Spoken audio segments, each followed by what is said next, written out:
कोई भी किलर जब मर्डर को अंजाम देता है तो वो ये नहीं चाहता कि मेरे मर्डर की पुलिस को भनक भी लगे कि उसने ये मर्डर किया है। अगर पता लग गया तो पुलिस उसे पकड़ लेगी, उसे या तो उम्र कैद होगी या डेथ सेंटेंस सुना दिया जाएगा। पर आज की इस स्टोरी में हम एक ऐसे किलर के बारे में बात करेंगे जो जितना सिरफिरा था उतना ही शातिर भी। हर मर्डर को अंजाम देने के बाद उसने पुलिस को कॉल किया, लेटर लिखा कि मैंने ये मर्डर किया है, पर इसके बावजूद भी वो पकड़ा नहीं गया। पुलिस नाकाम रही, पर उसने 37 मर्डर्स को अंजाम दिया जिसका नाम था ज़ोडिएक। आज तक ये मिस्ट्री बना हुआ है। डेविड फ्रेडे एंड बेटी लो जेसन, ये कपल कार में एक कॉफी हाउस की तरफ जा रहे थे, पर रास्ते में एक गनमैन उन्हें रोक लेता है। वो बिना कुछ पूछे डेविड को हेडशॉट मारता है। बेटी डर गई। बेटी ने भागने की कोशिश की, पर वो शख्स पीछे से बेटी पर 5 बार गोली मारता है। उस कपल को मौत की नींद सुला देता है। मौकाए वारदात पर पुलिस पहुंचती है। इस मर्डर के बाद इन्वेस्टिगेशन में पुलिस नाकाम रहती है। पता ही नहीं चल पाया कि आखिर किसने किया ये मर्डर। इस किलर की खास बात थी कि ये किलर अपने मर्डर से पहले ही बता देता था कि वो मर्डर करने वाला है, कॉल करके या लेटर की फॉर्म में। पर वो लेटर कुछ ऐसी फॉर्म में लिखे जाते थे जिन्हें डिकोड करना बहुत मुश्किल था। अगर उन्हें डिकोड किया जा पाता तो पुलिस उसे पकड़ पाती।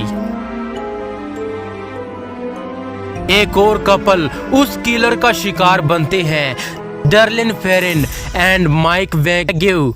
इस कपल को भी तभी शूट किया गया जब ये कार में थे। गोलियों से जख्मी किया गया उनके जिस्म को। फेरिन तो मर गई, पर माइक ने सरवाइव किया क्योंकि उसकी सिर्फ जाज, शोल्डर और लेग्स ही जख्मी हुए थे। वारदात के बाद पुलिस पहुंचती है। माइक उस किलर के बारे में पुलिस को कुछ बता नहीं पाया क्योंकि उसने कुछ अब नॉर्मल ब्लैक कपड़ों में खुद को हाइड किया था। बस कपड़ों पर एक सिंबल बना हुआ था। सभी तरफ टेंशन का माहौल। इसी बीच वारदात के तकरीबन 1 घंटे के बाद किलर का फोन पुलिस को आता है और वो किलर पुलिस को सब बताता है कि मैंने ही उनके ऊपर गन्स से शॉट किया और बोला कि have you forgot David and बेटी बिफोर 7 months? उनको भी मैंने ही मारा। पर इसके बावजूद पुलिस उस कॉलर को फाइंड करने में नाकाम रही।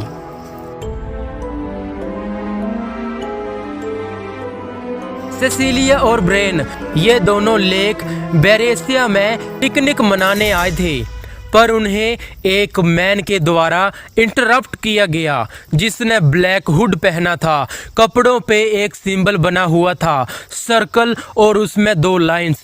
उसने पहले तो उन लोगों को गन से डराया, उन्हें बांध दिया और उल्टा लेटा कर चाकू से उनके शरीर को बहुत बुरी तरह रौंदा।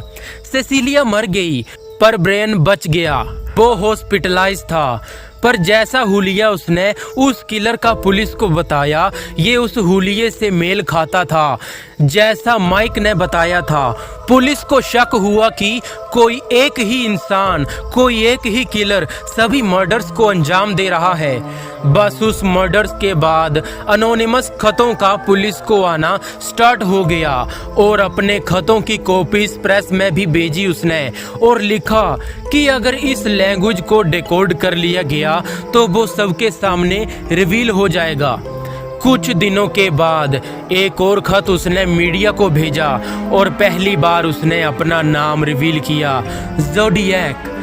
कुछ लोग उस मैसेज को डिकोड करने में सफल रहे। उसके विक्टिम्स के बारे में तो पता नहीं चला, पर यह लिखा गया था कि हर एक खून के बदले मरने के उपरांत उसे स्वर्ग में यानी कि हेवन में एक सेवक मिलेगा। जितनी ज्यादा वो मौतें करेगा उतने ही ज्यादा सेवक वो हेवन में पाएगा। पुलिस रिकॉर्ड में ये है कि ज़ोडिएक ने सिर्फ 5 हत्याएं ही की, पर उसके खत से ये साबित होता है कि उसने 37 लोगों को मारा था। Me equal to 37 and San Francisco police department 0, यानी मैंने 37 मर्डर किए और डिपार्टमेंट मुझे एक बार भी पकड़ नहीं पाया। शक के दायरे में तो बहुत से लोगों को पुलिस ने उठाया, पर रियल कातिल का पता चल नहीं पाया। पुलिस के पास ज़ोडिएक के फिंगरप्रिंट भी थे, पर ज़ोडिएक को पकड़ नहीं पाई। अपने लास्ट खत में ज़ोडिएक ने लिखा कि वो स्कूल बसों को बॉम्ब से उड़ा देगा, पर उसके कुछ सालों तक कोई लेटर नहीं आया। सभी को लगा कि अब ज़ोडिएक का कहर खत्म हो गया है, पर कुछ सालों के बाद ज़ोडिएक का लेटर न्यूज़ 9 के लिए आया था। उसमें ये लिखा था कि मैं ज़ोडिएक बोल रहा हूँ, और लास्ट में ये लिखा था कि सी यू इन न्यूज़। इस लेटर के बाद कैलिफोर्निया में हड़कंप मच गया कि ज़ोडिएक वापस आ गया है। पुलिस लगातार कोशिश करती रही ज़ोडिएक तक पहुंचने की, पर वो नाकाम रहती है और अंत में पुलिस ने हार मान ली कि ऐसे शातिर किलर को पकड़ना बहुत मुश्किल है, उसे पकड़ा नहीं जा सकता। क्या ज़ोडिएक एक मानसिक रोगी था या एक शातिर इंसान who wants to challenge authority? आपको क्या लगता है? कमेंट में ज़रूर बताएं। Follow us on Instagram and subscribe our channel for more videos.